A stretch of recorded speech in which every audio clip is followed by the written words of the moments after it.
আসসালামু আলাইকুম। সবাই কেমন আছেন? আশা করি ভালো আছেন। আমিও আলহামদুলিল্লাহ ভালো আছি।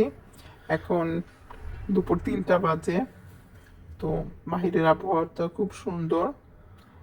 আর চলুন দেখি আজকে আম্মু ইফতারের জন্য এবং রাতের খাবার কি রান্না করে। এই যে আম্মু আজকে চিকেন চাপ রান্না করবে। এর জন্য একটা বাটিতে নিয়ে দিল টক দই।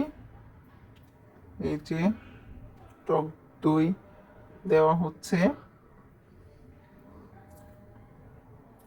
তারপরে দিয়ে দেওয়া হবে আদা, রসুন এবং জিরা একসাথে পেস্ট করে নেওয়া হয়েছে, সেটাই দিয়ে দেওয়া হলো। তারপরে মরিচের গুঁড়া, হলুদের গুঁড়া, তারপরে দিয়ে দেওয়া হবে স্পেশাল চিকেন চাপ মশলা এবং গরম মশলা গুঁড়া। তারপরে এখানে সয়া সস একটু দিয়ে দেওয়া হলো, গোলমরিচের গুঁড়া, লেবুর রস, বিট লবণ দেওয়া হয়েছে, সরিষার তেল দেওয়া হলো, সসও দেওয়া হয়েছে। দিয়ে চিকেনের পিসগুলো দিয়ে দেওয়া হলো। কিছু ছোট চিকেনও দিয়ে দেওয়া হয়েছে একসাথেই। এই যে 3 ঘন্টা ম্যারিনেট করার পরে এই যে তেলে ভেজে নেব চাপগুলো। চাপগুলো ভাজা হচ্ছে। চাপগুলো ভালোভাবে ভেজে নিয়ে তারপরে উঠিয়ে নেব। এরপর একটু ঠান্ডা হলে চাপগুলোকে ছুরির সাহায্যে কেটে নেব। এই যে ভাজা হয়ে গেছে। এই যে চাপগুলো এখন তুলে নেওয়া হচ্ছে। এই যে চাপগুলো তুলে নেওয়া হচ্ছে। এই যে এটাতে তুলে নেওয়া হচ্ছে। এগুলো ঠান্ডা হলে ছোট ছোট করে কেটে নেওয়া হবে। এই যে আমি ছোট ছোট করে কেটে নিয়েছি।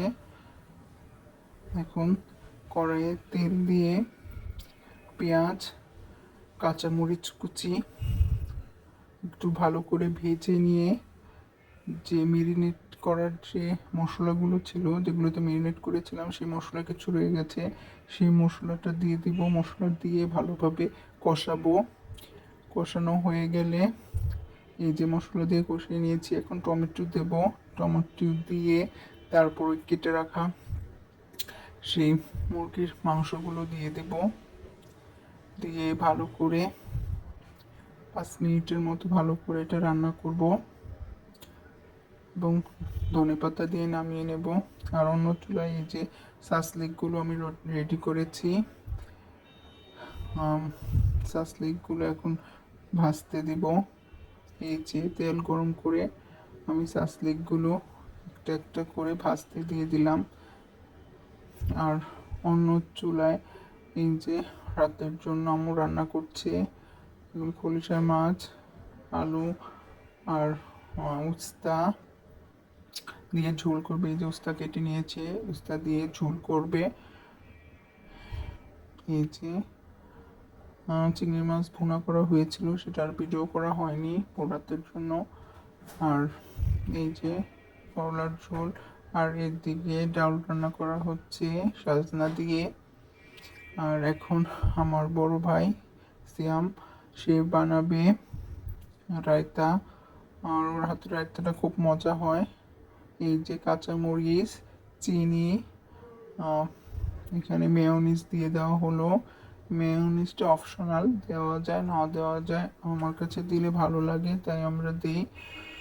এই যে টক দই, টক দইয়ের পানিটা একটু ছেঁকে নিয়ে টক দই দেওয়া হলো, ধনেপাতা, তারপরে বিট লবণ দিয়ে দেওয়া হবে এবং অল্প পরিমাণ গোলমরিচের গুঁড়া দিয়ে ভালোভাবে ব্লেন্ড করে নিতে হবে। এই যে ব্লেন্ড করে নেওয়া হয়েছে। এখন যে শসাটা যে কুচি করে রাখা হয়েছে তার মধ্যে এই ব্লেন্ড করা মিশ্রণটা দিয়ে নেড়ে নিলেই হবে। যেহেতু বাসার সবাই রোজা, তো এটার লবণ হয়েছে নাকি ঠিক মতো সেটা দেখা হয়নি। আর এদিকে আম্মু দুপুরবেলা নান রুটি করার জন্য ডোটা রেডি করে রেখেছিল। এই যে আম্মু সব নান রুটি ভাজছে আর আমি নান রুটির উপরে ঘি ব্রাশ করছিলাম। এই যে নান রুটিগুলো আজকে বাসায় বানানো হয়েছে, খুব নরম সফট হয়েছিল। আরেকদিন আপনাদের সাথে নান রুটির রেসিপিটা শেয়ার করব। এই যে নান রুটি নামানোর পরে গরম গরম নান রুটির উপরে ঘি ব্রাশ করছিলাম। এই যে আমাদের ইফতার আজকে রেডি হয়ে গেছে। এই যে আজকে তেমন ভাজা পোড়া তেমন কিছুই ছিল না, একটু বুট রান্না করা হয়েছিল, যেহেতু ওটা ভেজানো হয়েছিল। এই যে চাপটা হয়ে গেছে, চাপ, এখানে কিছু শসা কাটা হয়েছিল, রায়তা। আজকে আমাদের এগুলো ইফতার। আজকের ভিডিওটা যদি ভালো লাগে অবশ্যই লাইক, কমেন্ট এবং সাবস্ক্রাইব করবেন। আপনারা অবশ্যই কমেন্ট করে আপনাদের মূল্যবান মতামত আমাদেরকে জানাবেন। আমাদের ভিডিও কেমন লাগে অবশ্যই আমাদেরকে জানাবেন। তো আজকের ভিডিও এই পর্যন্তই। সবাই ভালো থাকবেন, সুস্থ থাকবেন এবং আমাদের সাথে থাকবেন।